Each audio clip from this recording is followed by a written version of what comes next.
Last year, a branch of a family friend place popular with NS men and soldiers were undergoing a renovation, but a portion of it was still opened to the public. There was one night, roughly after 9 p.m., I needed to use the washroom. My friend and I drove in from the car park, and my friend waited in the vehicle. I went in from the car park front door where there was a security desk sitting behind his desk and took the elevator up to the second floor where the Chinese restaurant is at. When you come out of the elevator, turning right is the Chinese restaurant. Past that is the public washroom. During that night, I exited the lift and the air around me was still, and the area was dark. Nobody was on that floor and the restaurant wasn't opened. It was very quiet and there wasn't a single breeze. I proceeded into the public washroom and unexpectedly, no one was in the washroom. I then went along with my business, washed my hands, and exited the toilet, heading back to the elevator. As I was about to reach the lift and press the button down, I heard a very distinct sound of a door slamming shut behind me. It sounded exactly like the sound of a cubicle door slamming in the toilet. I froze for a second, but acted like nothing happened. I pressed the down button and waited for the lift to bring me to the car park. The slamming sound was heard again. Someone was slamming the toilet stall door extremely hard. The elevator arrived and I walked calmly and pressed for the first floor. As the door closed, I could still hear the slamming of the doors. I reached the car park and asked the security officer whether anyone was on the second floor. He looked at me and told me that the premise is under renovation. No one is on that floor. I asked him if he was sure about it. He looked at me and asked if I was alright. I told him that perhaps the second floor is not very clean. He then gave me a strange look. I walked back to the car, but my friend looked very surprised. They commented that I looked very pale and was drenched with perspiration. When my girlfriend and I were still dating, we enjoyed long walks with nature, greenery, and scenic spots. On one particular night, we explored a reservoir. It was already after 10 p.m. I don't remember how I drove in. It was probably through the Thompson area. We then parked at a popular spot for couples who want to spend time in the vehicle. There was already a few cars parked with their engines on, but had their windows covered with curtains or shades. We weren't in the mood, so we decided to take a stroll towards the reservoir area. When we reached the reservoir area, we walked towards the hut near the water and stopped at the row of benches. We sat down and wanted to enjoy the cool night. No one was around. My girlfriend sat on the bench and relaxed, but for some reason, I began to feel a weird heavy sensation. It seemed as though there was something wrong with the atmosphere, although the weather was cool and there was a slight breeze. The atmosphere was weird and heavy. I sensed trouble. I looked at my girlfriend. She was just relaxing on the stone bench while I was standing. I felt like something wasn't right.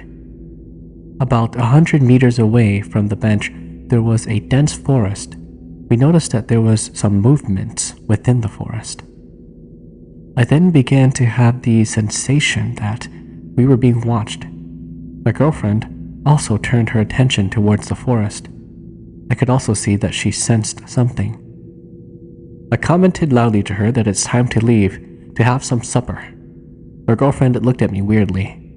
I held her hand and tried to calmly walk her back to the parking lot, which was probably 200 to 300 meters away. Although it was a cool, windy night, the atmosphere around me was getting denser and more sinister. The sensation of being watched was getting much stronger. I held her hand and picked up our pace as we walked back to the parking lot. Suddenly, all the hairs on my neck stood up and I got goosebumps all over my body. We picked up our pace and I started a random conversation with my girlfriend loudly. She somehow sensed it and understood and played along. We arrived at the parking lot, got into our car, and quickly drove off from the parking lot. While we were driving in the car, My girlfriend told me that she didn't sense anything while she was sitting down. It was when we were walking back to the parking lot that she started to sense something. She felt that there was this evil energy in that forest. This happened to a friend of mine when she was in primary school. After the exams ended, her teacher brought her class to Sentosa. One of the itinerary for that trip was the Fort Siloso Wax Museum. Kids being kids, they weren't particularly interested in the stories behind the exhibits, so she and her classmates went to play hide and seek in the museum. After separating from their classmates in the museum, she found herself lost and wandered around the museum all by herself until she came across a guy in a period costume walking into the room that she was at. She quickly followed the guy through a few rooms and narrow passages until she suddenly lost sight of him. She was puzzled and went around looking for him until she saw a well-lit open area in front of her. She went towards that area and found herself behind a large glass panel with wax figures all around her. Her classmates and teachers who were looking for her stepped into the exhibit room just a short moment later and were shocked to see her behind the glass display. The teacher quickly went to the staff of the museum to rescue her. Everybody, including the museum staff, asked her how did she manage to get behind the glass display. She said that a museum staff in a costume brought her there. The museum staff was not amused and told her that they don't have any history reenactment in the museum and that all staff wear modern uniforms. She then protested her innocence, saying that the museum staff was dressed just like him, pointing to a British soldier wax figure on display behind the display glass she was rescued from.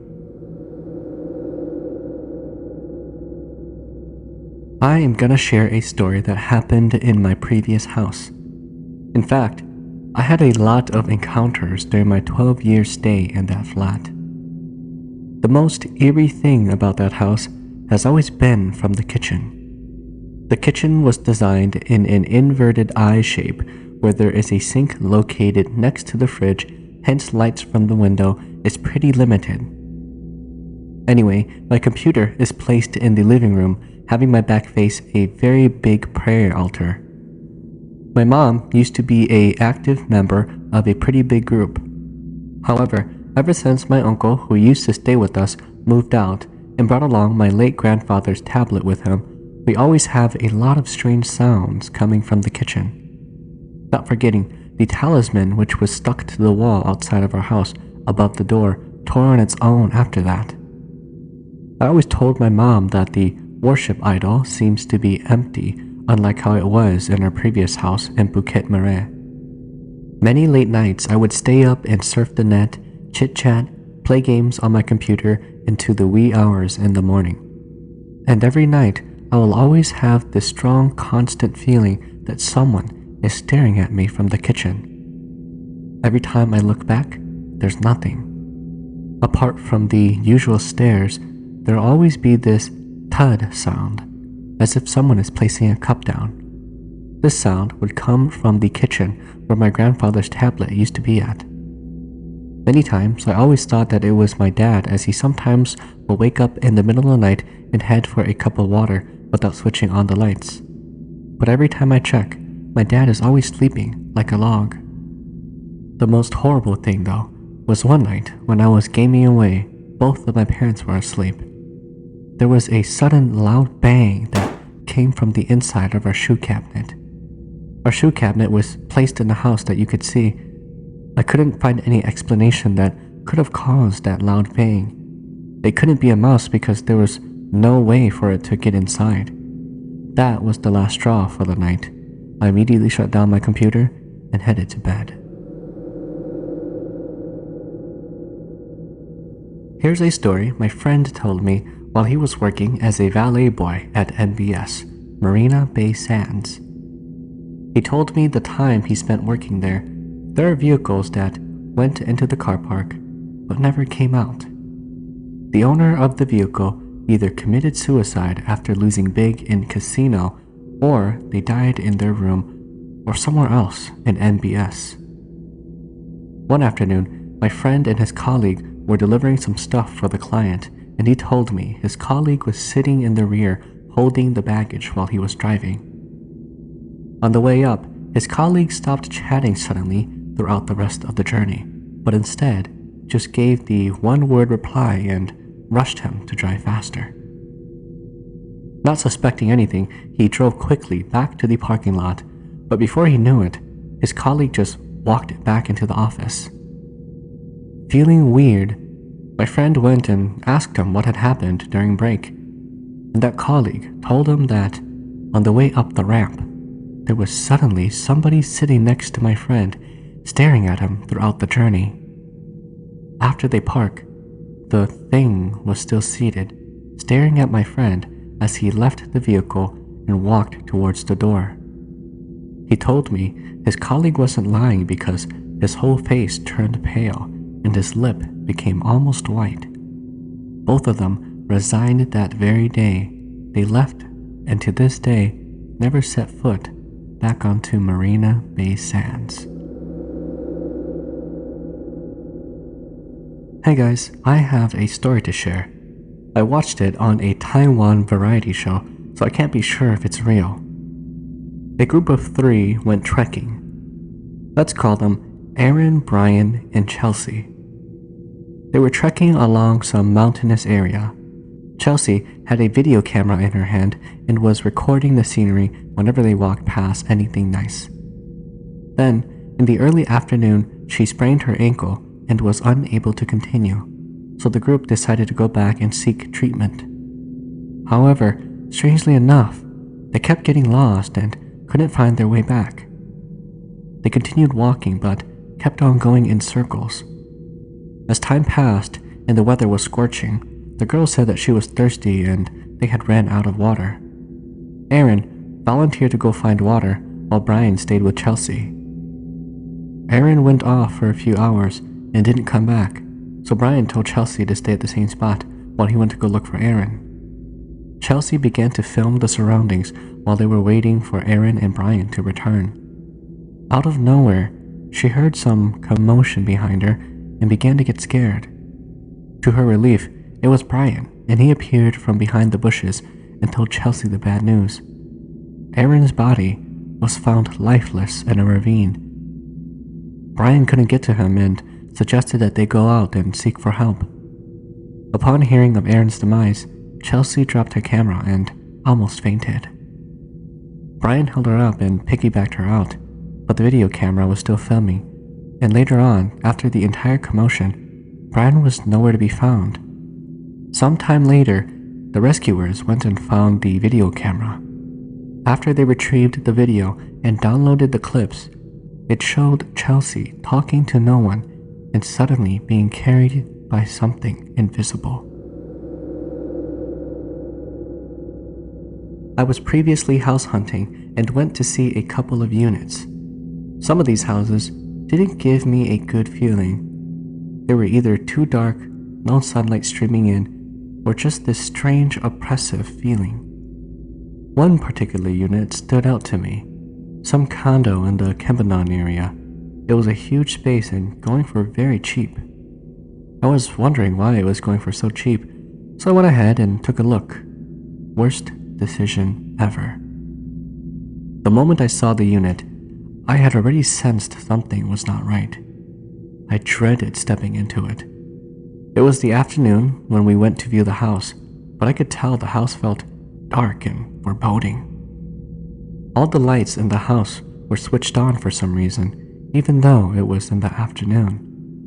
What struck me was that on top of each doorframe, there was a talisman. I found it quite weird to see a talisman on top of every single door in that house. The master bedroom was huge but oddly shaped. It had a strange, sharp angle at one corner, and I just found that whole space creepy. I got out of that room fast and headed on into the kitchen while my husband was talking to the property agent in the living room. While I was in the kitchen, I suddenly felt something really cold against my ear and neck, and then I heard a really sinister voice asking me what I was doing here. I could feel all my hair standing on end. I didn't know where I found my courage at that point of time and retorted by asking, "Who are you?" I looked up and tried to peek out the window to see if it was some crazy neighbor playing a trick on me. There was nothing, nobody. And then I heard the voice again, asking me what I was doing here, but this time it was even more menacing than before. I was scared half to death and ran out of the kitchen. I told my husband that we needed to get out of the house immediately, and we left in a hurry. Interestingly, the agent didn't try to stop us. I guess he knew something. The house was unsold for a long time after that. I'm not sure if it's still around though. It was a pretty old condo, and I heard that there were many strange things in that area. Many years ago, I was walking back home from the MRT station after 11 p.m. I was walking at the edge of the car park, and on my right side was the school fence. The school building was on a lower ground in a distance beyond the fence. Suddenly, I heard a very distinct female singing. I couldn't make out the language she was singing in, but it was pretty near and on my right side. I looked towards my left, and no one was inside the parked vehicles. Beyond the school fence was pitch black, and the building below was in darkness too. I doubt there was any activities occurring in the school compound then. Fortunately, the singing didn't follow me back. A few months later, I was walking towards the lift lobby at my block void deck. It was after 3 p.m. after my class. Back then, there wasn't any upgrading program, and the lift lobby was located at the center. Lifts without window panels stopped at specific levels. As I approached the lobby, one of the lifts was closing, and I made a dash for it. I managed to run in at the last minute and turned to the side quickly. I then pressed the 12th floor, which was the highest for the lift, but that button was already lit up. Then I saw one old and fragile lady at the corner with her head slightly bowed. It was quite a shock since I didn't realize there was another person inside. I couldn't see her face, and she wasn't carrying anything. She was dressed in a plain blouse with 3/4 sleeves and an all-black flappy pants with black shoes. Her outfit was kind of old-fashioned, and it reminded me of my late grandmother. Anyways, the moment I saw her, I was in a daze. When the lift opened, I exited the lift automatically and woke up suddenly. While I said I was in a daze, I couldn't really remember the entire time when I was inside the lift at all. I couldn't remember what I was doing, thinking, or if I was looking at the old lady. The only thing I could remember was I walked straight out of the lift when the door started to open. The lift door closed behind me, and I realized that I was on the 9th floor instead of the 12th. There was no one on that level. I ran up the stairs to the 12th floor, and the lift that I took was there, with its door opened. I checked around, but the old lady was nowhere in sight. She looked strange, and I don't recognize her or see her around. Moreover, I know my neighbors. When I told my mom, she couldn't recall any old lady fitting that particular description at all. A few months passed, and I haven't seen that old lady again. Another incident happened that same year, though. This time, I was alone in the lift going downstairs, and it was late at night. I was standing right in front of the door.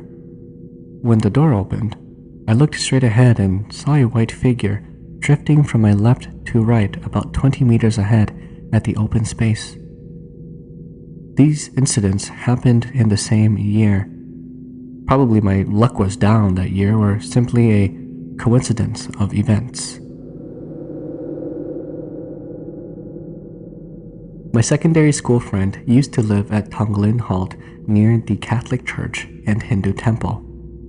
There used to be a railway track from Tanjung Pagar railway station, and it would go through a variety of checkpoints in Malaysia. In addition, trains coming in from Malaysia were run to Tanjung Pagar in the same direction. My friend's block and his kitchen window faces the railway track directly. He says it's very noisy at all times of the day because the train will always pass by. There is a path to cross the track to the forested area opposite his block, and there are some colonial bungalows located there, but according to him, no one or not many people live there. That area is deathly quiet after dark. The thing is, he said he saw an old man once walking along the tracks one morning. This was after my friend used the bathroom and out of curiosity looked out of the window. An incoming train was coming from that direction, and as it covered the old man, once it had passed, the old man disappeared. Feeling strange, he just went back to bed quickly. He shared the story with me when we met at school the next day. The son of his neighbor saw a lady in white grinning from the corner of his eye sitting on one of the trees opposite the track at night when returning from school. Pretending not to see anything, he went upstairs immediately.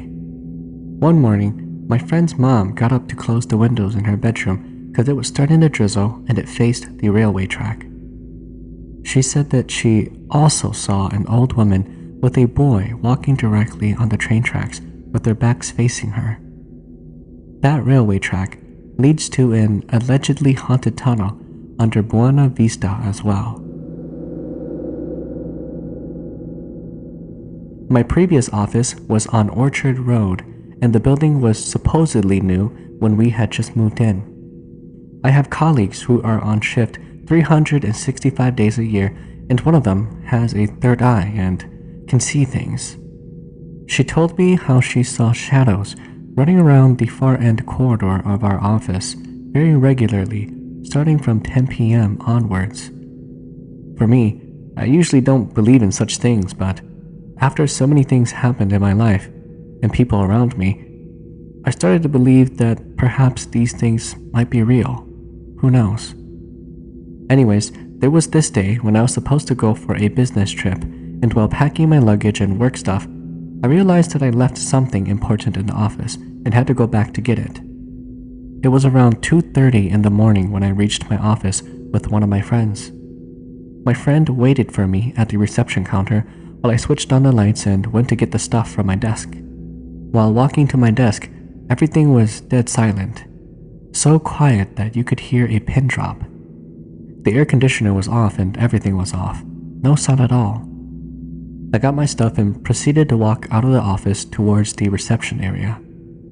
As I was walking towards the reception area, I heard a constant ting, ting, ting sound at the far end of the corridor.